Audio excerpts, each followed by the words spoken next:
যেটা তোমার, এটা তুমি একদিন পাবেই পাবে। যেটা তোমার, যেটা তোমার হওয়ার কথা, যারা তোমার জন্য লিখে রেখেছে, তোমাদের কেউ কখনো এক মুহূর্তের জন্য কাটতেই পারবে না। Because this is just yours, এটা আপনার।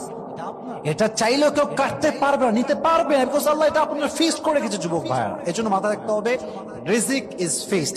যেটা আমার, সেটা শুধুই আমার।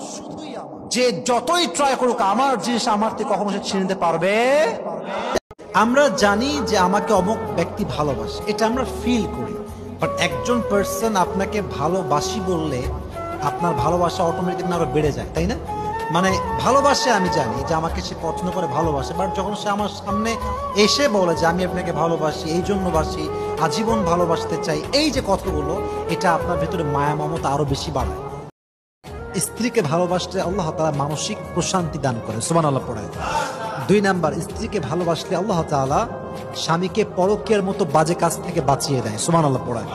3 নাম্বার, স্ত্রী যদি স্বামীর ভালোবাসা পায় এবং স্বামী যদি স্ত্রীকে মন থেকে ভালোবাসতে পারে, তাহলে সবচেয়ে বড় নিয়ামত হচ্ছে আল্লাহ তাআলা তাদের পরিবারে সুসন্তান দান করবে।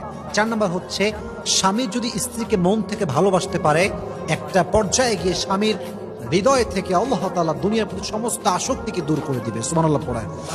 সর্বশেষ 5 এবং 6, সেটা হচ্ছে 5 নাম্বারটা হচ্ছে, যদি স্বামী তার স্ত্রীকে মন থেকে ভালোবাসে, জুলুম না করে, তাহলে তাদের ঘরে যে সন্তান আসবে, ছেলে হোক কিংবা মেয়ে হোক, তাদের উপর থেকে জুলুম দূর করে দিবে একজন, তিনি কে? এবং সর্বশেষ হচ্ছে, স্বামী তার স্ত্রীকে যত বেশি ভালোবাসবে, স্ত্রীকে তত বেশি সুন্দর করে দিবে একজন, তিনি কে?